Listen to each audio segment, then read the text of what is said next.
Hello दोस्तों, इस video में हम लोग देखने वाले हैं क्लास 10th का जो पेपर है प्री बोर्ड परीक्षा 2025 विज्ञान कक्षा 10 का पेपर है। पेपर कोड है आपका B/15,000।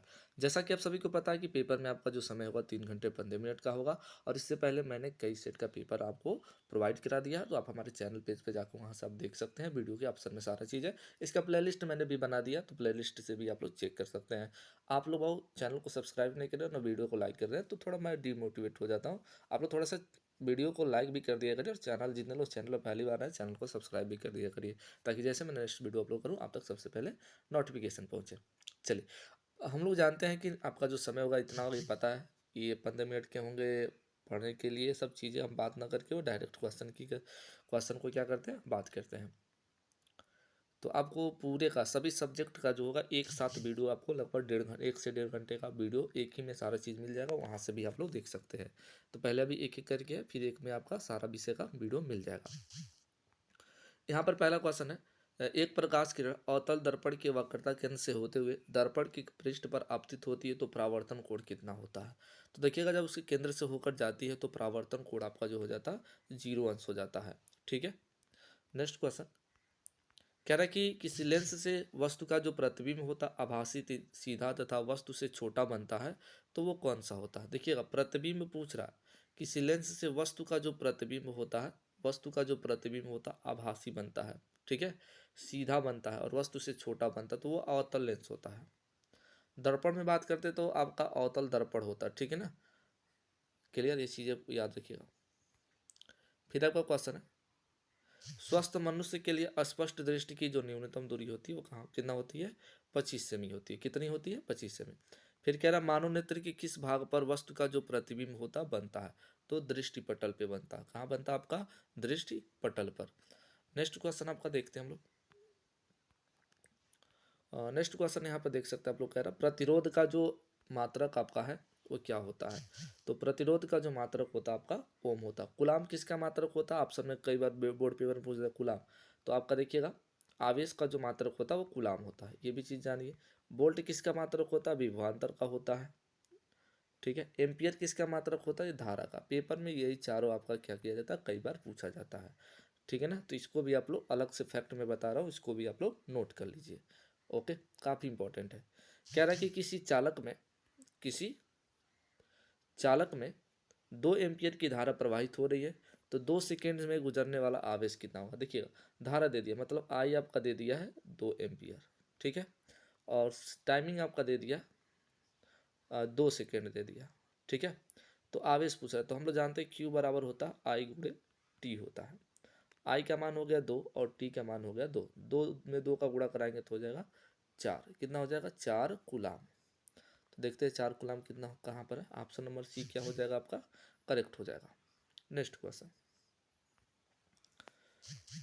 कर चुंबकीय बल रेखाएं होती हैं सदैव समांतर होती हैं। जी हाँ, एक बिंदु पर मिलती हैं, एक ही बिंदु पर आकर मिलती हैं, एक दूसरे को कभी नहीं काटती हैं, ये भी सही है। या परस्पर काटती हैं, तो कौन सा हो सकता है जी, इसमें से देखिएगा, सदैव समांतर होती गलत है, एक ही बिंदु पर मिलती है गलत है, परस्पर काटती हैं ये भी गलत है, तो एक दूसरे को कभी नहीं काटती हैं, ये हमारा क्या हो जाएगा, राइट हो जाएगा। सी वाला ऑप्शन क्या हो जाएगा, करेक्ट हो जाएगा। यहाँ पर उपखंड आपका ख है। यहाँ पर कह रहा पहला क्वेश्चन, कार्बन को वायु में जलाने पर CO2 का बनना किसका उदाहरण। मतलब कार्बन को जब हम लोग क्या करते हैं, ऑक्सीजन मतलब वायु में जब जलाते हैं तो आपका क्या बनता है, CO2 बनता है। तो इस प्रकार की अभिक्रिया क्या कहलाती है, 2 = 1 को हम लोग क्या कहते हैं, संयोजन अभिक्रिया। तो कौन सी अभिक्रिया कहलाती है आपकी, संयोजन अभिक्रिया कहलाती है। ठीक है। एंटीमनी क्या होता है, देखिएगा एंटीमनी पूछा जा रहा है, तो एंटीमनी आपका एक क्या होता है, मिश्र धातु होता है। एक मिनट, क्या ये आपका उपधातु होता है ना। ठीक है। हाँ, खाने के सोडे का रासायनिक सूत्र क्या होता, तो ध्यान से देखिए, खाने का सोडे का जो रासायनिक सूत्र होता है NaCO3, सोडियम बाइकार्बोनेट। इसको हम लोग क्या कहते हैं, सोडियम बाइकार्बोनेट कहते हैं। सोडियम बाइकार्बोनेट हम लोग इसको कहते हैं। फिर नेक्स्ट क्वेश्चन आपका, करा वह प्रक्रिया जिसके कारण चांदी के ऊपरी ऊपरी काली परत तथा तांबे के ऊपरी हरी परत चढ़ जाती है कही जाती है, तो क्या कहलाता है, ये संक्षारण होता है। क्या होता है, संक्षारण होता है। ठीक है।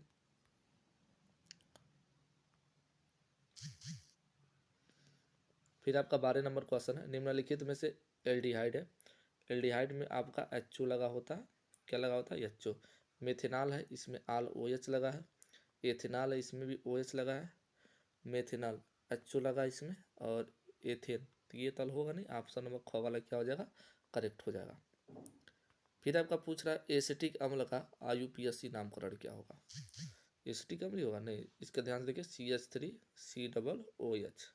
तो इसको एक कार्बन दो कार्बन, दो कार्बन से एथ होता है, सिंगल बॉन्ड है तो एथेन हो जाएगा, और COOH से हम लोग क्या कहते हैं, ओइक अम्ल, तो एथेन ओइक अम्ल हो जाएगा।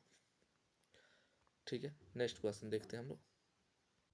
तो देखिएगा, स्टार्ट हो रहा उपखंड ग। उपखंड ग में आपके बायोलॉजी के क्वेश्चंस रहेंगे, जीव विज्ञान के। कह रहे कि पौधों में पत्तियों तक जल तथा खनिज लवणों का स्थानांतरण होता है, तो किसके द्वारा होता है, ये जो क्रिया होती है जाइलम द्वारा होती है। फिर नेक्स्ट क्वेश्चन है, मूत्र का जो निर्माण होता कहाँ होता, तो देखिएगा इसका राइट आंसर हो जाएगा ऑप्शन नंबर ए, वृक्क में। फिर आपका 16 नंबर क्वेश्चन है, कह रहा है इंसुलिन स्रावित होता है, तो इंसुलिन कहाँ स्रावित होता है, इंसुलिन जो आपका होता स्रावित होता ये थायराइड में। इसका आंसर नहीं मिला है, थोड़ा आप लोग कमेंट बॉक्स में बताइएगा, ठीक है ना। लैंगहेरेंस के द्वीपिकाओं में शायद होता है, ठीक है ना, तो इसका आंसर ये होगा आपका। तो इसका आंसर आपको पता होगा तो उस कमेंट बॉक्स में बताइएगा। मुकुलन द्वारा जनन होता है, तो मुकुलन द्वारा जो जनन होता है आपका हाइड्रा में होता है, ये सबको पता है। कह रहा निम्नलिखित में से आनुवंशिकी पदार्थ कौन सा है, तो देखिएगा आनुवंशिकी जो पदार्थ आपका होता है डीएनए होता है, क्या होता है, डीएनए।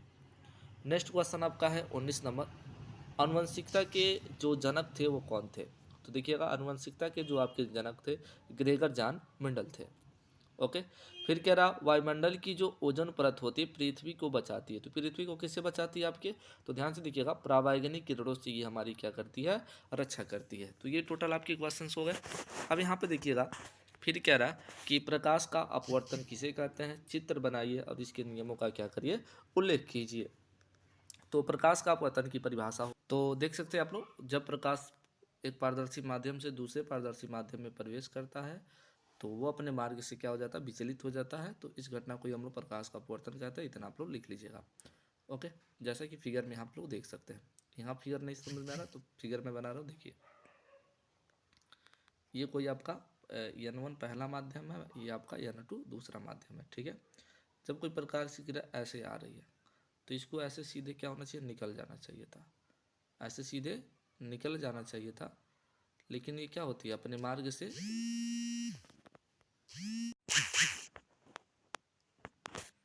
तो अपवर्तन का नियम देख लीजिए आप लोग। जब कोई प्रकाश की किरण मतलब एक माध्यम से दूसरे, जब कोई प्रकाश एक पारदर्शी माध्यम से दूसरे पारदर्शी माध्यम में प्रवेश करता है तो अपने मार्ग से क्या हो जाता है, मतलब इसका वेग तथा दिशा क्या होती है, बदल जाती है। इस घटना को हम लोग प्रकाश का अपवर्तन कहते हैं, ठीक है। फिगर के माध्यम से हम लोग जानते हैं, तो इसका फिगर क्या होता है, तो फिगर कुछ इस प्रकार से आप लोग बनाएंगे, ध्यान से देखिएगा। ये जो होता है आपका अभिलंब होता है। जब कोई प्रकाश की किरण ऐसे आ रही है तो इस किरण को हम लोग कहते हैं आपतित किरण, क्या कहते हैं, आपतित किरण। ये चीज़ें आप लोग पढ़े पढ़े भी होंगे। तो इसको, इस किरण को ऐसे सीधे अपने मार्ग से ऐसे निकल जाना चाहिए था, लेकिन ये अपने मार्ग से ऐसे क्या हो जाती है, विचलित हो जाती है। इसी घटना को हम लोग क्या कहते हैं, प्रकाश का अपवर्तन। या तो ऐसे आप लोग बता सकते हैं, जब कोई प्रकाश की किरण किसी एक माध्यम से दूसरे माध्यम में जाती है तो अपने मार्ग से क्या हो जाती है, विचलित हो जाती है। इस घटना को ही प्रकाश का हम लोग अपवर्तन कहते हैं। इसका फिगर है। अब इसके दो नियम होते हैं, कौन कौन से होते हैं उसको हम लोग देख लेते हैं। तो देखिएगा, प्रकाश के अपवर्तन के नियम है कौन कौन सा। दो नियम होते हैं। पहला नियम है आपतित किरण, मतलब पहले नियम को कहते हैं आपतित किरण, अपवर्तित किरण और आपतन बिंदु पर खींचा गया अभिलंब तीनों एक ही तल में होते हैं। दूसरा जो आपका होता है आपतन कोण की ज्या और अपवर्तन कोण की ज्या का अनुपात एक क्या होता है, नियतांक होता है, ठीक है। तो ये आपका नियतांक कैसे होता है, n बराबर, इसी को हम लोग कहते हैं साइन आई बट्टा साइन आर, ठीक है। तो ये आप लोग इसको बता देंगे, ये आपका क्या हो जाएगा, दोनों नियम हो जाएगा। चलिए नेक्स्ट क्वेश्चन देखते हैं हम लोग। उसके बाद आपका है दूसरा क्वेश्चन, प्रतिरोध किसे कहते हैं, इसका मात्रक लिखिए। प्रतिरोध किन किन पर निर्भर करता है, तो इसका चैप्टर आपको विद्युत चैप्टर में ना आसानी से मिल जाएगा। इसको आप लोग क्या कर सकते हैं, देख सकते हैं। इस सवाल को मैं लगा रहा हूँ, थोड़ा थोड़ा ध्यान से देखिएगा। तो देखिएगा, यहाँ पर सवाल आपका दे रखा था कि वस्तु की जो लंबाई दे रखी थी आपकी 0 मतलब 2 सेमी दे रखी थी, और वस्तु की जो फोकस दूरी दे रखी थी आपका 10 सेंटीमीटर और वस्तु की जो दूरी दे रखी थी वो -15 सेमी। चूंकि उत्तल लेंस है तो यू हमेशा क्या होता है, माइनस होता है। ये सब आप लोग को चीज़ें पता है। तो प्रतिबिंब की लंबाई हमें आई ज्ञात करना, प्रतिबिंब की दूरी भी। तो भी हमें जब ज्ञात होगा तभी लंबाई हमारी ज्ञात हो पाएगी। तो सबसे पहले हम लोग लेंस का है तो लेंस के फार्मूले से इसको क्या करते हैं, ज्ञात करते हैं। तो हमें पता है लेंस का जो सूत्र होता है, लेंस का सूत्र से लगाएंगे 1/f बराबर 1/b माइनस 1/u। ये हमारा क्या होता है, लेंस का फार्मूला होता है। तो यहाँ पर लेंस के फार्मूले हम लोग देख सकते हैं कि फोकस दूरी दे रखा था आपका 10 सेमी, भी हमें ज्ञात करना है और u का वैल्यू आपका -15 सेमी दे रखा था। ओके, तो 1/10 आपका 10 हो जाएगा इक्वल टू 1/b, माइनस से माइनस का गुणा कराएंगे तो हो जाएगा आपका प्लस 1/, हो जाएगा 15। इधर ये प्लस, इसको इधर भेज देते हैं तो ये आपका हो जाएगा माइनस बराबर 1/b। तो 10 और 15 का जो लॉस आपका होगा वो हो जाएगा आपका 30। 10 से 30 में भाग करेंगे 3 बार में जाएगा, 15 से 30 में भाग करेंगे तो 2 बार में जाएगा। इतना आपका हो गया। अब हम लोग क्या करते हैं, यहाँ पर देखिएगा, इसको घटा लेंगे तो 1/30 हो जाएगा, बराबर आपका हो जाएगा 1/v। तो v बराबर आपका हो जाएगा 30 सेमी। ये हमें v का मान निकल गया। अब हम लोग आवर्धन का फार्मूला लगाएंगे जो बोर्ड पेपर के लिए भी काफ़ी इंपॉर्टेंट है। आवर्धन m बराबर हम लोग पढ़े हैं, लेंस का जो आवर्धन होता है v/u बराबर I/o होता है। ओके, लेंस के आवर्धन का फार्मूला होता है, उसमें हम लोग ये चीज़ें जानते हैं। तो यहाँ पर देखिएगा v का वैल्यू हमने जस्ट निकाला 30 और u का जो वैल्यू दे रखा था वो -15 और i हमें ज्ञात करना है। हमेशा ओ जब भी सवाल लगाएंगे ना, 2 सेमी लंबाई 3 सेमी लंबाई, ये हमेशा ओ ही देता है, हमेशा i ही ज्ञात करना होता है। ओके ना, ये याद करके रख लीजिएगा। ये 2 देखा, 15 दूनी आपका हो गया 30, 2 में 2 का गुणा कराएंगे तो i का जो मान हो जाएगा -4 सेमी और यही आपका इसका आंसर हो जाएगा। ओके, चलिए नेक्स्ट क्वेश्चन देख लेते हैं। नेक्स्ट क्वेश्चन आपके क्या पूछे जा रहे हैं,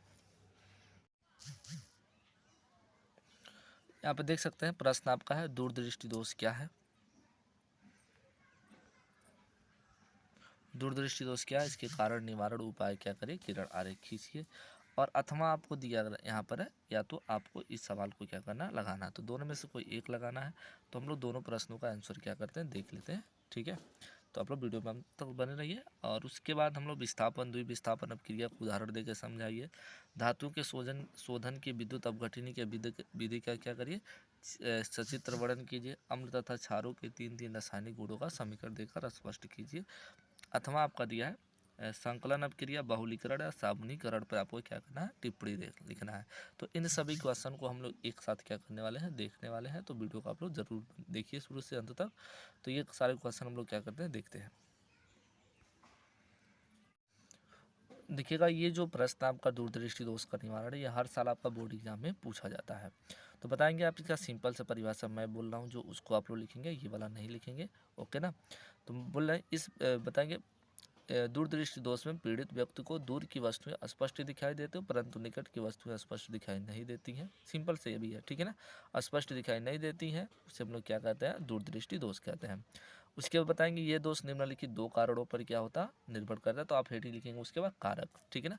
कारण क्या होता है, पहला कारण ये बताएंगे नेत्र लेंस की वक्रता का कम हो जाए जिससे उसकी फोकस दूरी क्या होती है, बढ़ जाती है। दूसरा कारण ये होता है नेत्र लेंस तथा रेटिना के बीच की दूरी क्या हो जाए, कम हो जाए, अर्थात नेत्र के गोलक का व्यास क्या हो जाता है, कम हो जाता है। ये क्वेश्चन हो गया। और इसका फिगर जो आप है, फिगर आप क्या कर सकते हैं, आसानी पूर्वक से बना सकते हैं। ये दोनों फिगर है, देख सकते हैं। इन दोनों फिगरों को आपको क्या करना, बनाना है। ठीक है, ये वाला भी और ये वाला दोनों को क्या करना है, बनाना है। तो इसका आंसर हो गया। फिर इसका कारण क्या हो गया, अब इसका निवारण क्या बताएंगे। ये कारण हो गया निवारण। निवारण इसका होगा, आप लोग हेडिंग लिख लेंगे दूरदृष्टि दोष का जो निवारण के लिए आपको उपयुक्त फोकस दूरी का उत्तर लेंस का आपको क्या करना, प्रयोग करना है। किसका प्रयोग करना, उपयुक्त फोकस दूरी का उत्तर लेंस का हम लोग क्या करते हैं, प्रयोग करते हैं। ये इसका आपका क्या हो जाएगा, निवारण हो जाएगा। जो सवाल दिया है, सवाल का आंसर हम लोग देखते हैं। ये फिगर दिया है, इस फिगर के माध्यम से आपको क्या करना है, सवाल को लगाना है। ओके, इस पर आपका 6 ओम है, इस पर 2 ओम है और ये 0.8 ओम है। ओके, तो इसके बीच आपको क्या करना, प्रतिरोध को ज्ञात करना है। तो पहला पूछा कुल प्रतिरोध ज्ञात कीजिए। तो कुल प्रतिरोध को हम लोग क्या करते हैं, ज्ञात करते हैं। यहाँ पर सबसे पहले हम लोग देखेंगे 6 ओम और 2 ओम के जो प्रतिरोध होंगे वह आपके समांतर क्रम में जुड़े हैं। यहाँ पर लिखेंगे 6 ओम व 2 ओम के प्रतिरोध समांतर क्रम में संयोजित है। तब इसका जो प्रतिरोध हो जाएगा 1/r डैश बराबर 1/6 प्लस 1/2, क्योंकि बट्टे में आपका फार्मूला होता है, यहाँ पर देख लीजिएगा ये बट्टे में फार्मूला होता है। तो 1/r डैश बराबर 6 और 2 का लॉस 6 हो जाएगा, 6 के नम 6, 2 से भाग करेंगे 2 3 6, तो 1/r डैश इक्वल टू हो जाएगा 4/6। इसको सरल करेंगे 2 1 के नम 2, 2 दूनी 2 3 6, तो 1/ आपका जो मतलब हम सीधे डैश बात करते हैं, r डैश बराबर 3 ऊपर चला जाएगा 2 नीचे चला जाएगा, 3/2 ओम हो जाएगा, या इसको हम लोग भाग करेंगे तो r डैश बराबर आपका 1.5 ओम हो जाएगा। ओके, यहाँ तक बात हो गई आपकी। जब यहाँ तक बात हो गई तो हम लोग बात करते हैं, अब ध्यान से देखिएगा, अब इसका जो टोटल मान होगा 1.5 ओम और 0.8 ओम के जो प्रतिरोध आपके होंगे वो किस क्रम में आपके जुड़े होंगे, श्रेणी क्रम में। तो इसको हम लोग लिखते हैं 1.5 ओम व 0.8 ओम के जो प्रतिरोध है वो क्या है, श्रेणी क्रम में जुड़े हुए हैं, श्रेणी क्रम में जुड़े हुए हैं। किस क्रम में जुड़े हुए हैं, श्रेणी क्रम में जुड़े हैं। तब इनका तुल्य प्रतिरोध हो जाएगा, तब तुल्य प्रतिरोध जो आपका होगा, तुल्य प्रतिरोध ज्ञात कर लेते हैं, R बराबर 1.5 प्लस 0.8, इसको हम लोग क्या करते हैं, जोड़ लेते हैं। तो R बराबर हो जाएगा 8 5 13 1 और 1 2.3 ओम, जो कुल प्रतिरोध आपका हो जाएगा 2.3 ओम हो जाएगा। ओके, यहाँ तक बात हमारी हो गई। अब यहाँ पर प्रश्न दूसरा पूछा था, देखिए पूछा है सेल में प्रवाहित धारा ज्ञात कर दीजिए। तो यहाँ पर हम सेल में प्रवाहित धारा क्या करते हैं, ज्ञात करते हैं। तो धारा I बराबर हम लोग जानते हैं V अपान क्या होता है, R होता है, ठीक है। अब यहाँ पर धारा हम लोग निकालेंगे I। अब यहाँ पर बात करेंगे V कितना दे रखा है, देखिएगा चित्र में आपका 12 वोल्ट दे रखा है, और R आपका कुल कितना निकला है, 2.3 निकला है। ओके, तो आपकी धारा हो जाएगी 12, अब दशमलव कटाएंगे ऊपर हो जाएगा 120/23। अब इसको भाग दे लेंगे तो उतना आपका क्या हो जाएगा, धारा हो जाएगा, ठीक है। तो 23 से 120 से भाग कर लीजिएगा आप लोग। ओके, फिर तीसरा यहाँ प्रश्न में कहा ना कि 0.8 ओम प्रतिरोध के सिरों के बीच विभवांतर कितना होगा, इसको आपको क्या करना है, ज्ञात करना है। तो विभवांतर इसका ज्ञात करना, तो इसमें जो प्रतिरोध होगा 0.8 रखना, और इसमें आपका धारा कितना देर निकल गया, आपका 120/23 निकल गया। ओके, तो यहाँ पर नीचे यहाँ पर लगा दे रहे हैं, देख लेंगे आप लोग। तो आपका विभवांतर पूछ रहा है, V बराबर I इंटू R होता है। ओके, तो I आपका हो गया 120/23, और इसमें जो आपका R का जो मान था 0.8 रखना था। क्लियर, यहाँ तक हो गया। तो V बराबर हो जाएगा 120/23 गुणे ये 8 हम लोग कर लेते हैं 10, 10 हम लोग कटाएंगे 10, 1 0 से 1 0 कट जाएगा आपका, ये 8 का आपका हो जाएगा 12/96/23, ठीक है। तो ये इतना हो जाएगा, 23 से 96 में भाग कर लेंगे तो ये आपका जो हो जाएगा विभवांतर हो जाएगा, ये आप लोग नीचे लिख लीजिएगा भाग देकर, ठीक है। तो ये क्वेश्चन हो गया। नेक्स्ट क्वेश्चन जो आपका पूछा था उसको हम लोग देखते हैं। तो देखिएगा विस्थापन अभिक्रिया क्या होती है। विस्थापन अभिक्रिया को हम लोग प्रतिस्थापन अभिक्रिया भी कहते हैं। इसका सिंपल सा परिभाषा लिखेंगे, इसमें थोड़ा सा परिभाषा थोड़ा सा आपको अच्छे से समझ में ना आए, या तो समझ में आएगा तो इसी को लिख लीजिएगा, या तो मैं बोल रहा हूँ उसको लिख लीजिएगा। इसमें बताएंगे विस्थापन अभिक्रिया वह रासायनिक अभिक्रिया है जिसमें अधिक क्रियाशील वाले जो तत्व होते हैं कम क्रियाशील वाले तत्व को क्या कर देते हैं, विस्थापित कर देते हैं, उसी को विस्थापन अभिक्रिया कहते हैं। ओके, तो ध्यान से देखिए यहाँ पर, या तो ये वाला बात कर लेंगे आप लोग, विस्थापन वह रासायनिक अभिक्रिया जिसमें किसी यौगिक के अणु के किसी एक परमाणु अथवा समूह के स्थान पर कोई दूसरा परमाणु अथवा समूह आ जाता है तो उसी को हम लोग विस्थापन या प्रतिस्थापन अभिक्रिया कहते हैं। फॉर एग्जाम्पल यहाँ पर लिखा गया, जैसे यहाँ पर लोहा कापर सल्फेट विलयन में से कापर को विस्थापित करके स्वयं का स्थान ले लेता है, जिसे हम लोग फेरस सल्फेट तथा कापर बनाते हैं। जैसे यहाँ पर देखिए Fe यहाँ पर कापर सल्फेट है ना, तो यहाँ पर देखिए आयरन जो होता है अधिक क्रियाशील तत्व होता है और कॉपर जो आपका होता है कम क्रियाशील तत्व होता है, ठीक है ना। तो ये क्या करेगा, अधिक क्रियाशील तत्व होने के कारण ये इसका स्थान क्या कर लेगा, ग्रहण कर लेगा। तो चित्र में आप लोग देख सकते हैं Fe यहाँ पर हो गया, SO4 यहाँ पर स्थान ग्रहण कर लिया और यहाँ पर कॉपर को जो होगा ना अलग कर देगा, यहाँ कॉपर अलग हो जा रहा है। ओके, तो ये आपका क्या हो जाएगा, विस्थापन अभिक्रिया हो जाएगा। उसी प्रकार आपका पूछा गया है, यहाँ पर ध्यान से देखिएगा, इसी द्वि विस्थापन अभिक्रिया की परिभाषा क्या होती है, या इसी को हम लोग उभय प्रतिस्थापन क्या कहते हैं।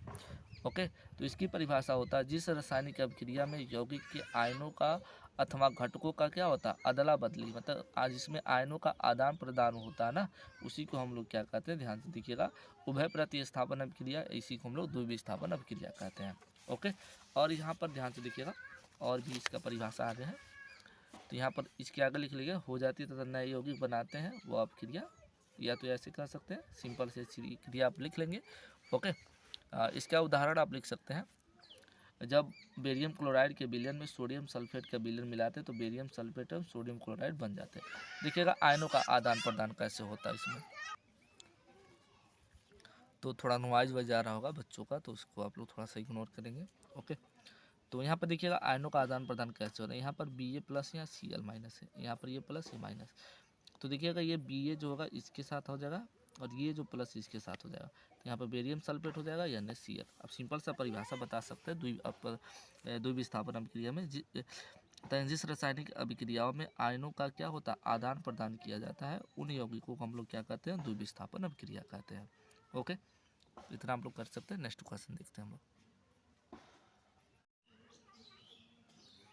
तो देखिएगा धातुओं के शोधन के लिए विद्युत अपघटनी का प्रयोग कैसे करते हैं, इसका आंसर हो जाएगा, बताएंगे। इस विधि में अशुद्ध तांबे की जो प्लेट होता है एनोड का कार्य करती है और कैथोड जो होता है शुद्ध कॉपर की प्लेट होती है।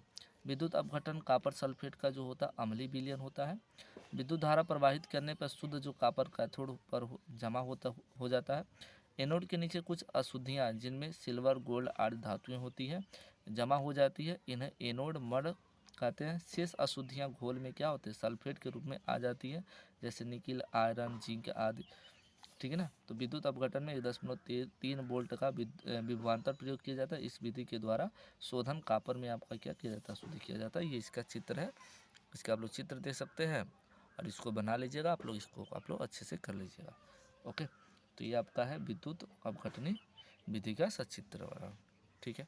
नेक्स्ट क्वेश्चन आपका कहा था अम्ल, क्षार तथा लवण में लवण की परिभाषा दीजिए और उसके फैक्ट को क्या करना है, रासायनिक 3 गुणधर्म में लिखना है। तो अम्ल वाला है आपका, अम्ल क्या होता है आप सबको पता है, वे पदार्थ जो जलीय विलयन में हाइड्रोजन आयन देते हैं उसे अम्ल कहते हैं। या अम्ल वे पदार्थ हो जाते हैं जो नीले लिटमस पेपर को क्या कर देते हैं, लाल कर देते हैं, उसी को हम लोग अम्ल कहते हैं, ठीक है। आपका HCl होता है, H अलग हो जाएगा, Cl-, HNO3 H+ NO3-, ठीक है। हाइड्रोजन आयन जो क्या करते हैं देते हैं, उसी को हम लोग क्या कहते हैं, अम्ल कहते हैं। ओके, क्षार क्या होते हैं, वे यौगिक जो जलीय विलयन में हाइड्रोक्सी आयन मतलब OH देते हैं, उसी को हम लोग हाइड्रोक्सी आयन के अतिरिक्त तो कोई ऋणायन नहीं देता, उसी को हम लोग क्षार कहते हैं। क्षार बताएंगे, सिंपल सी परिभाषा, ठीक है ना। अम्ल क्षार स्वाद में कड़वे होते हैं, जो लाल लिटमस पेपर को नीले कर देते हैं, वो क्षार कहलाते हैं, ठीक है ना। सिंपल से इसका परिभाषा होता है, आप यहाँ पर देख सकते हैं NaOH, Na+ आपका OH-, ठीक है ना। इस प्रकार की अभिक्रिया को उत्क्रमणीय अभिक्रिया कहते हैं, ये भी चीज़ याद रखिएगा। ये आपके उत्क्रमणीय अभिक्रिया के क्या होते हैं, फैक्ट होते हैं। लवण क्या होते हैं, वे पदार्थ जिनके जलीय विलयन में हाइड्रोजन आयन H+ के अतिरिक्त कोई अन्य धन आयन अथवा तथा हाइड्रोक्सी आयन OH के अतिरिक्त कोई अन्य ऋण आयन हो, उसे लवण कहते हैं, ठीक है ना। Zn SO4 है, तो Zn आपका प्लस SO4 पे माइनस, मतलब दोनों की संयोजकता 2-2 होती है, तो ये चीज़ें बताया गया है। ओके, तो अम्ल, क्षारीय, लवण है। बाकी क्वेश्चन आप लोग देख लीजिए, उसको आप लोग सॉल्व कर लीजिएगा।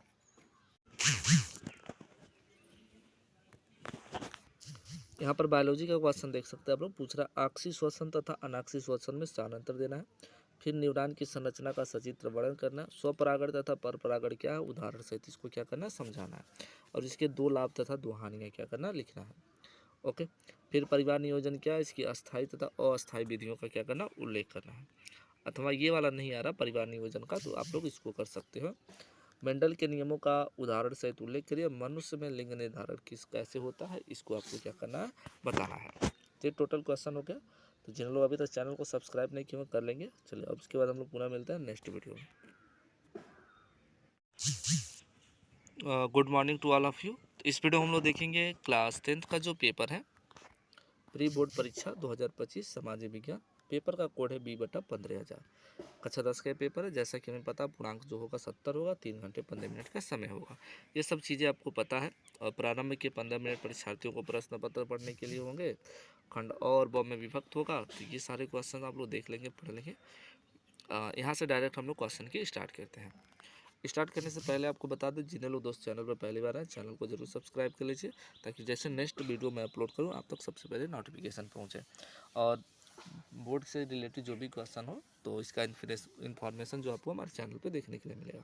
तो पहले यहाँ पर क्वेश्चन कह रहा है, राष्ट्र का जो प्रारंभ हुआ था किस देश में हुआ था? तो ये फ्रांस देश में हुआ था। ठीक है। भारतीय संविधान कब लागू हुआ था? तो देखिएगा, भारतीय जो संविधान हमारा हुआ था लागू 26 जनवरी सन 1950 को हुआ था। ठीक है। ये सब चीज़ें। स्वतंत्रता कब हुई थी? ये चीज़ें आप लोग याद रखिएगा, 15 अगस्त को। ये सब चीज़ें आप लोग जानते होंगे। फिर पूछ रहा, स्पिनिंग जेनी का आविष्कार किसने किया था? तो ध्यान से देखिएगा, इसका जो राइट आंसर हो जाएगा जेम्स हरग्रीव्ज ने। बी वाला ऑप्शन क्या हो जाएगा? करेक्ट हो जाएगा। नेक्स्ट क्वेश्चन हम लोग देखते हैं। आपका क्वेश्चन है कि आधुनिक छापे खाने का आविष्कार किसने किया था? तो आधुनिक छापे खाने का जो आधुनिक हो या कोई भी छापे खाने का जो आपका वोहान गुटनबर्ग ने ही किया था। नेक्स्ट क्वेश्चन है, संयुक्त राष्ट्र संघ का मुख्यालय कहाँ पर स्थित है? तो संयुक्त राष्ट्र संघ का जो मुख्यालय आपका है न्यूयॉर्क में ही स्थित है, यूएसए में है। ओके, अमेरिका में है आपका। इसके बाद नेक्स्ट क्वेश्चन आपका है, कह रहा कि लोकतंत्र में सत्ता का किसके हाथों में होता है? मतलब लोकतंत्र में जो सत्ता होता है किसके हाथों में होता है? क्या सरकार के, क्या जनता के, विधायिका के या कार्यपालिका के? तो इसका राइट आंसर हो जाएगा आपके विधायिका के। नेक्स्ट क्वेश्चन आपका है कि निम्नलिखित में से राज्य सूची का कौन सा विषय नहीं है? तो राज्य सूची का जो विषय आपका कौन सा नहीं है? तो देखिएगा, इसका राइट आंसर आपका हो जाएगा कृषि। कृषि जो होता है आपका राज्य सूची का विषय नहीं होता है। फिर भारत में सबसे अधिक बोले जाने वाली भाषा कौन सी है? तो भारत में सबसे अधिक बोले जाने वाली जो भाषा आपकी है वह हिंदी है। नेक्स्ट क्वेश्चन हम लोग जानते हैं कि 9 नंबर क्वेश्चन कह रहा है कि भारत में मताधिकार की जो आयु है वो कितनी वर्ष रखी गई है? मतलब वोट देने का जो अधिकार है वो कितने वर्ष रखा गया? तो आपका इसका जो राइट आंसर हो जाएगा ऑप्शन नंबर सी करेक्ट हो जाएगा, 18 वर्ष। फिर आपका यहाँ पर क्वेश्चन पूछ रहा है कि निम्नलिखित में से जनमत निर्माण महत्वपूर्ण भूमिका कौन निभाता है? तो इसका जो महत्वपूर्ण जो भूमिका निभाता है आपका राष्ट्रपति निभाता है। ऑप्शन नंबर ए क्या हो जाएगा? करेक्ट हो जाएगा। फिर कह रहा है कि चाय की खेती के लिए निम्नलिखित में से कौन सी मिट्टी जो होती है प्रयुक्त होती है? तो देखिएगा, इसका जो राइट आंसर आपका हो जाएगा लैटेराइट मिट्टी। डी वाला ऑप्शन क्या हो जाएगा? करेक्ट हो जाएगा। नेक्स्ट क्वेश्चन हम लोग देखते हैं।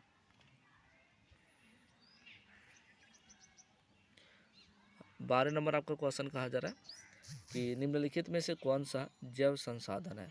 तो वे संसाधन जो हो आपके क्या कभी समाप्त ना होते हो। ठीक है ना, मतलब जैव जिसमें जीव होता है, मतलब प्राण होते हैं, उसी को जैव संसाधन कहते हैं। जिसमें क्या होता है, प्राण जीने की इच्छा नहीं होती, वो अजैव संसाधन। जैसे चट्टानें, धातुएं, इमारतें, ये आपके सभी क्या है? अजैव संसाधन है। क्या है? अजैव संसाधन। मत्स्य में क्या होते? प्राण होते हैं, तो ये आपका क्या हो जाएगा? जैव संसाधन है। ठीक है ना, तो ऑप्शन नंबर ए क्या हो जाएगा? करेक्ट हो जाएगा। फिर नेक्स्ट क्वेश्चन आपका है, किस राज्य में कार्बोट राष्ट्रीय पार्क स्थित है? तो देखिएगा, आपका राइट आंसर जो आपका हो जाएगा उत्तराखंड। उत्तराखंड में आपके क्या है? कार्बेट राष्ट्रीय पार्क स्थित है। कह रहे कि भारत में सर्वप्रथम रेलगाड़ी चलाई गई थी। तो कब चलाई गई थी? तो भारत में सर्वप्रथम जो रेलगाड़ी आपकी चली थी सन 1853 ईस्वी में, मुंबई से थाणे तक चली थी। कहाँ से चली थी? मुंबई से थाणे तक क्या हुई थी? ये चली थी आपकी। ओके, हाँ। इसके जो पूछ देगा, रेल के जो जनक है कौन है? कौन बता सकता है कि रेल के जो चलने की जो जनक है, इसके कौन किसको माना जाता है जनक? कमेंट बॉक्स में आप लोग बताएंगे। फिर नेक्स्ट क्वेश्चन आपका, निम्नलिखित में से कौन सा आधारभूत उद्योग है? तो देखिएगा, आधारभूत जो आपका उद्योग है लौह इस्पात उद्योग। लौह इस्पात उद्योग को हम लोग आधारभूत उद्योग क्या कहते हैं। नेक्स्ट क्वेश्चन देखते हैं, नेक्स्ट क्वेश्चन क्या कहा जा रहा है।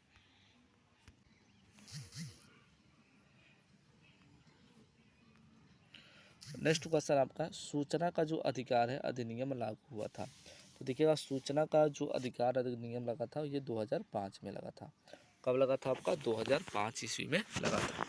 फिर उसके बाद आपका क्वेश्चन है कि भारत में राष्ट्रीय उपभोक्ता दिवस कब मनाया जाता है?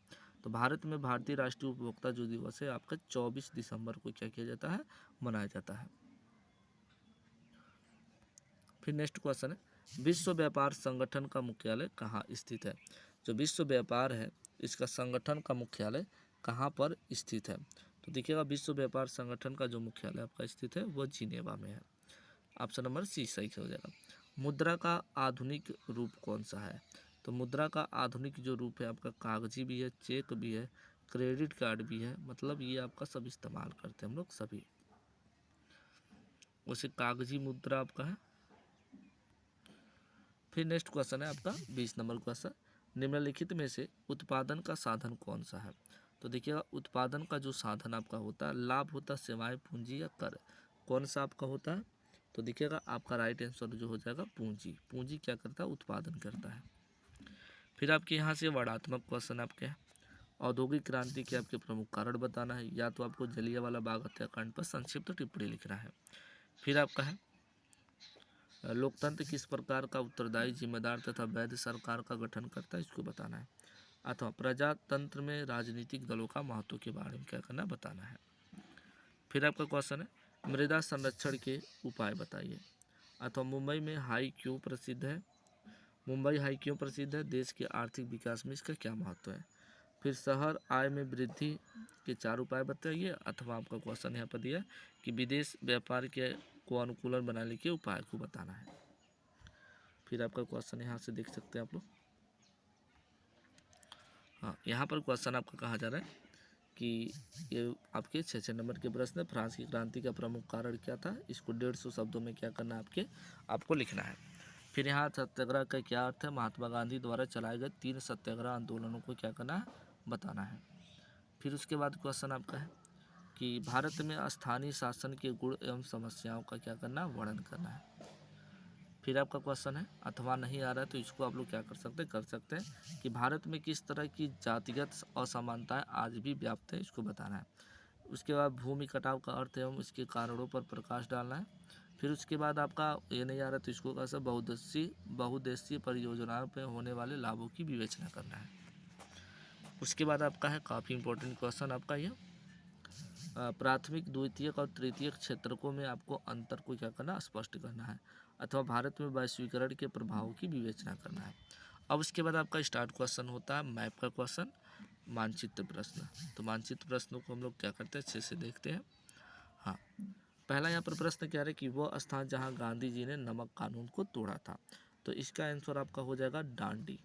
क्या हो जाएगा, डांडी। और डांडी अब मतलब ये है कहाँ, आपको कहाँ पर दर्शाएंगे मैप में, गुजरात में है। कहाँ पर है आपका, गुजरात में है।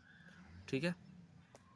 फिर दूसरा आपका प्रश्न कह रहा है कि वह नगर जो गुलाबी शहर के नाम से जाना जाता है। तो ये सबको पता है आपका जयपुर, जो आपका राजस्थान की राजधानी है। ठीक है, जिसको हम लोग पिंक सिटी भी कहते हैं, जयपुर को। ठीक है। फिर वो क्वेश्चन आपका तीसरा, वह स्थान जहां सितंबर 1920 में कांग्रेस का अधिवेशन हुआ था। तो ये आपका था कलकत्ता।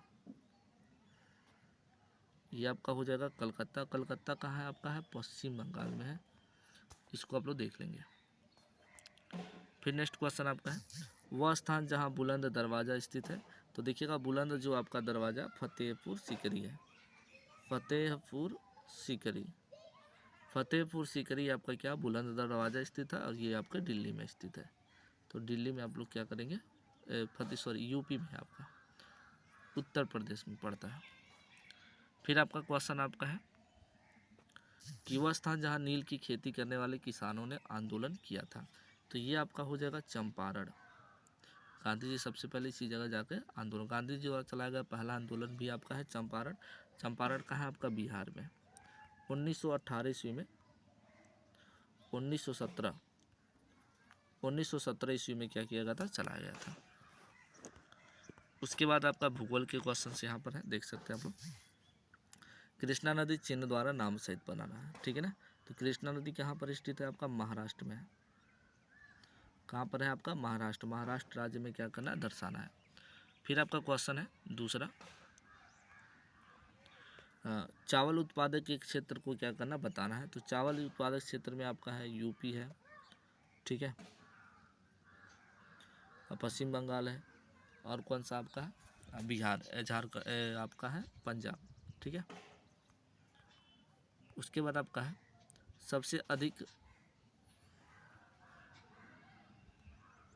सबसे अधिक रबड़ उत्पादक राज्य बताना आपको।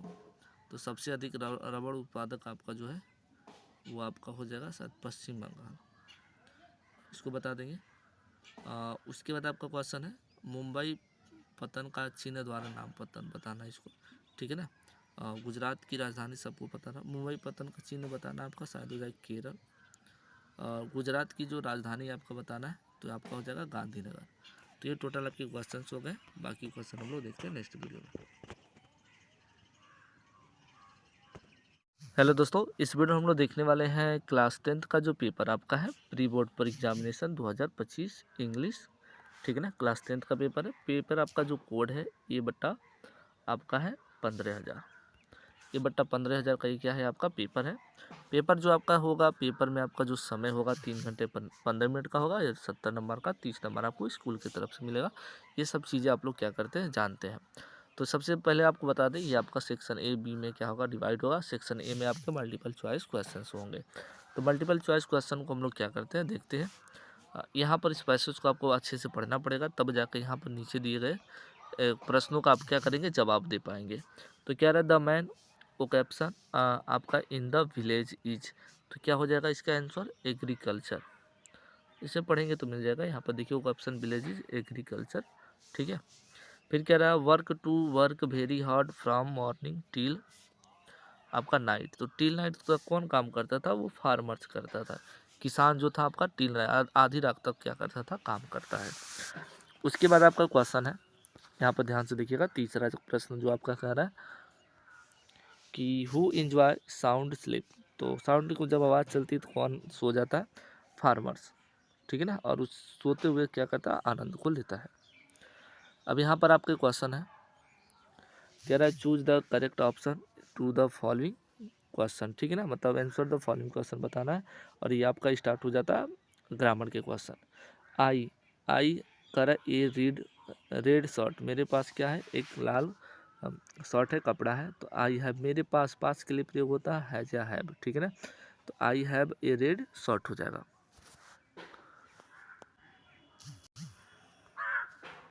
उसके बाद आपका क्वेश्चन है कह रहा है Kapil was went to Agra with his father, वो अपने पापा के साथ गया था, ठीक है ना। Which word is the correctly spelled, तो इसमें करेक्टली जो आपका मीनिंग सही हो जाएगा वो आथर यहाँ पर आथर का जो मीनिंग है आपका सही रूप से लिखा गया है। उसके बाद बात कर रहे थे हम लोग, कह रहा है कि द मनी वाज स्विमिंग, ठीक है, the monkey was swimming from a tree, वो पेड़ पर से क्या कर रहा था तैर रहा था, बंदर। इसको रियारिंग करना है तो आपका हो जाएगा a poor man was weeping loudly, एक गरीब आदमी जोर से। उसके बाद देखिएगा आप लोग 9 से जो 10 नंबर क्वेश्चन है आपको पैसेज को पढ़ना है। ये आपका प्रोज का पैसेज देता है, ठीक है ना। इस पैसेज को पढ़कर आपको क्या करना होता कह रहा है her father was the most, देखिए हर फादर वाज मोस्ट क्या थे एब्रोबल फादर। तो आपका सी वाला ऑप्शन क्या हो जाएगा करेक्ट हो जाएगा, ओके। फिर नेक्स्ट क्वेश्चन देखते हैं। नेक्स्ट क्वेश्चन क्या कह रहा है the author father did not marry until he was, तो क्या हो जाएगा मतलब उसका मतलब कितने एज के थे वो नहीं बात कर रहा। यहाँ पर कह रहा है सी वाज 25, माई सिस्टर मार्गो वाज बॉर्न इन इतना, मतलब बता सकते हैं 36, ओके। फिर उसके बाद आपका क्वेश्चन जो होगा स्टार्ट होगा 11 से 13 आपके प्रोज के क्वेश्चन से 5 बहुविकल्पी प्रश्न 4 आपके बहुविकल्पी प्रश्न पत्र रहेंगे। कह रहा है आपका how does the air smell like a Coorg, तो जब मतलब कह रहा है कि जब कुर्ग में हवाएं चलती थी तो वो उसका जो स्मेल था वो कैसा प्रतीत होता था। तो इसका आंसर हम लोग जान सकते हैं 11 का जो आपका राइट आंसर हो जाएगा डी वाला ऑप्शन मतलब किसका आनंद आता था कॉफ़ी का। फिर 12 नंबर क्वेश्चन आपका हो जाएगा और what did the conductor remind he valley, तो इसका आंसर नहीं मिला है तो आप लोग बताएंगे द फेयर हो जाएगा, शायद फेयर आपका हो जाएगा। आप सभी को पता हो तो कमेंट बॉक्स में बताएंगे। कह रहा who was the Gautam Buddha, तो गौतम बुद्धा एक प्रिंसेस थे, ठीक है ना, एक राजकुमार थे। फिर इस पैसेज को आपको क्या करना है, पढ़ना है, और इस पैसेज को पढ़कर आपको क्या करना है, आंसर देना है। यहाँ पर देख सकते हैं आपका पैसेज है, ये पैसेज को क्या करना, अमंडा लिख दिया तो अमंडा चैप्टर का है। इस पैसेज को अच्छे से आपको पढ़कर क्या करना है, आंसर देना है। तो पैसेज हम लोग देख सकते हैं यहाँ पर,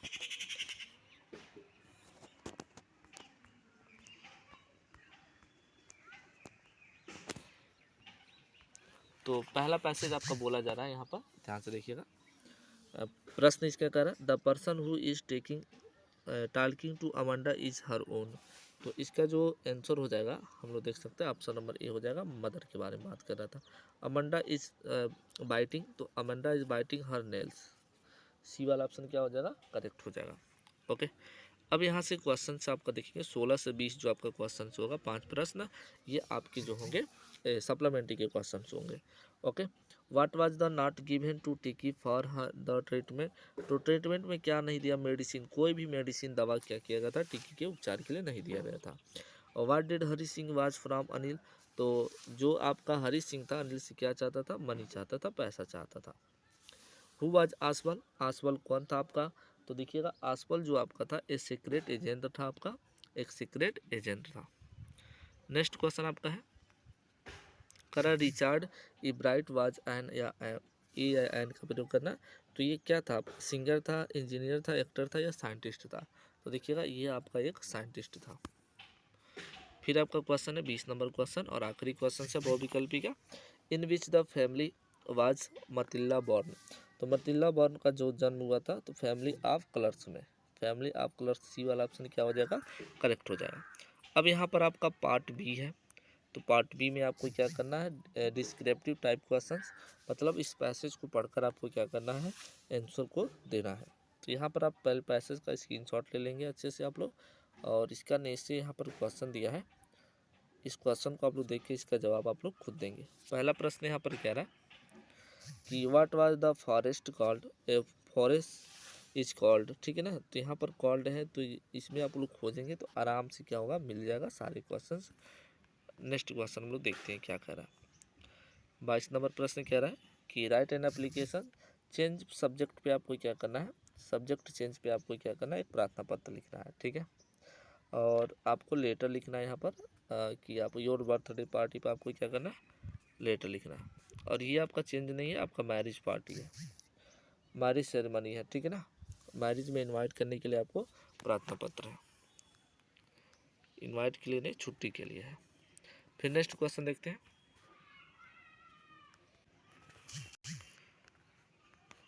यहाँ पर कह रहा है कि यू लाइक योर प्रिंसिपल, आपको अपने, आप प्रिंसिपल को अपने कितना लाइक करते हैं, ठीक है ना, उस पर आपको क्या करना है, एक एप्लीकेशन लिखना है, या तो आपको आर्टिकल लिखना है माई फेवरेट बुक पे। अब यहाँ पर उसके बाद आपको देख लीजिएगा, यहाँ पर right the following change into the indirect speech, indirect में इसको बनाना है। तो इनडायरेक्ट कैसे बनाएंगे, 2-2 नंबर का आपका मार्क्स आता है पेपर में, तो आसानी पूर्वक से आप लोग 2 नंबर पा सकते हैं, मैं बता रहा हूँ, लिख लीजिएगा। तो गोपाल हो जाएगा आस्क्ड, यहाँ पर लिखेंगे आप लोग, बोल रहा हूँ उसको ज़्यादा आप प्रिपेयर करेंगे लिखावट में, तो गोपाल हो जाएगा, आस्क्ड हो जाएगा, सिंगल कामा डबल कामा को हटाएंगे तो यहाँ पर आपको कुछ लगाना नहीं होता, जो वेयर से वाक्य शुरू होता है उसी से वाक्य को जोड़ देना होता है। तो एक बार अच्छे से बोल रहे हैं उसको लिख लीजिए आप लोग। तो गोपाल हो जाएगा, साइड हो जाएगा, साइड की जगह पर आस्क्ड, गोपाल आस्क्ड, वेयर हो जाएगा, यू को चेंज करेंगे आप, यहाँ पर कोई फैक्ट नहीं दिया तो यू को हम लोग चेंज कर सकते हैं, गोपाल साइड टू हिम, ही, तो ही वाज हो जाएगा, ही वाज गोइंग, नाव को चेंज कर देते हैं देन में, नाव को किस में चेंज करते हैं, देन में क्या करते हैं, चेंज कर देते हैं, और अंत में हम लोग फुल स्टॉप लगा लेते हैं। उसके बाद जो यहाँ पर पैसिव वॉइस बनाना है, कह रहा my father what a radio study, तो आपका हो जाएगा ए रेडियो, आपका हो जाएगा ए रेडियो, ठीक है ना, वो जो पास्ट इंडिफिनिट टेंस है तो हो जाएगा ए रेडियो, आपका वाज हो जाएगा, उसके बाद हो जाएगा आपका बॉट हो जाएगा, BAUGST बॉट हो जाएगा, स्टडी हो जाएगा YESTERDY, उसके बाद हो जाएगा आपका बाई, उसके बाद हो जाएगा बाई, उसके बाद हो जाएगा आपका माई फादर, माय फादर। यहाँ तक आप लोग चीज़ें लिख लेंगे तो ये टोटल आपका क्वेश्चन हो जाएगा। फिर नेक्स्ट देखते हैं नेक्स्ट क्या कह रहा है। उसके बाद आपका हो जाएगा, यहाँ पर देख लीजिएगा पंचुएशन आपको करना है। तो पंचुएशन में क्या चीज़ करना है उसको हम लोग देखते हैं। तो ये पंचुएशन वाला जो फैक्ट है, पंचुएशन वाला हम लोग बना लेते हैं। पंचुएशन वाला बना लेते हैं हम लोग। यहाँ द जो होगा आपका पहला कैपिटल लेटर हो जाएगा, the teacher said to Ravi. Ravi का जो आप पहला अक्षर होगा वो कैपिटल हो जाएगा। उसके बाद सिंगल कामा डबल कामा लगाएंगे। यू जो हो जाएगा कैपिटल लेटर हो जाएगा। यू लर्न आपका हो जाएगा योर लेसन हो जाएगा। और अंत में फुल स्टॉप और इन्वर्टेड कामा में क्या कर देंगे आप लोग, बंद कर देंगे। ये हमारा हो जाएगा। उस तो ट्रांसलेशन हमें बनाना है। तो ट्रांसलेशन हम लोग क्या करते हैं इंग्लिश में। कह रहा है कि अब हम स्वतंत्र हैं। तो इसका आंसर बोलना है, लिख लीजिएगा we are now free. We are now free, इधर लिख सकते हैं आप लोग, ऐसे लिखेंगे वी आर नाउ फ्री या फार डबल ई फ्री। उसके बाद हम लोग बनाएंगे दूसरा कि हम अपने भाग्य के स्वामी हैं। उसके बाद लिखेंगे we are the master. We are the master, MASTER master, ठीक है ना। उसके बाद लिखेंगे of our destiny. Of our destiny, DESTINY। Okay. तीसरा आपका जो स्टेप है, कह रहे हैं हमारी सरकार है और अपना संविधान है। तो लिखेंगे we are our government and our constitution. Okay, government का मीनिंग हम लिख देते हैं we are our government, GOVERMENT। और संविधान का जो मीनिंग होता है कॉन्स्टिट्यूशन होता है, CONSTITUTION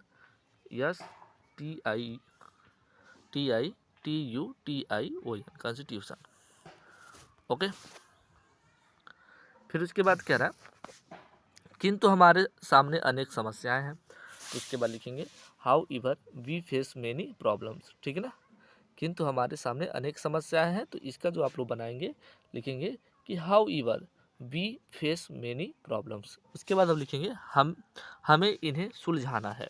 तो we need to the solve them, हमें इन्हें क्या करना है, सुलझाना है। तो we need to solve them हो जाएगा। तो इसका आप लोग बना सकते हैं। उसके बाद आपका जो था यहाँ पर हम लोग देख सकते हैं, कह रहा है कि why was the Lencho angry when he receive the letter. जब उसे पत्र मिलता है तो लेंचो नाराज क्यों हो गया था, इसके बारे में बताना है। या तो वाट आपका है prompted Anne Frank to keep diary where. उसके बाद है what name she give to it, उस डायरी में वो क्या लिखती थी और उसका नाम क्या रखी थी, ठीक है, इसको बताना। फिर what was the animals you are likely to see in Coorg, अथवा इसको बताना what Coorg to Mandela in the true freedom. उसके बाद आपका है 26 नंबर प्रश्न आपका कह रहा है कि answer any one of the following question in about 60 word. 60 word में क्या करना है आपको लिखना है। तो कैरेक्टर स्केच लिखना है लेंचो के बारे में। What are the various legend about the origin of tea. उसके बाद how will the world in twist in about 40 words. 40 words में इसको बताइए। या तो आप क्या करना, पोयम आपको 4 लाइन लिख लेना है, ठीक है ना। उसके बाद आपका central idea the stop snow पे, द बाल पोयम या अमांडा पे। ओके। उसके बाद 29 नंबर प्रश्न है आपका वाई डिड अनिल जो था और आपका आपका हायर लिखा है, ये थोड़ा गलत लिखा, हरी सिंह, ठीक है ना। उसके बाद डिस्क्राइब्स आपका है कांस्टेबल इंसाइडेंट, इसके बारे में बताना है। या तो right a character skit of mister Pomfrey के मिसेस पम्फ्रे के बारे में आपको बताना है।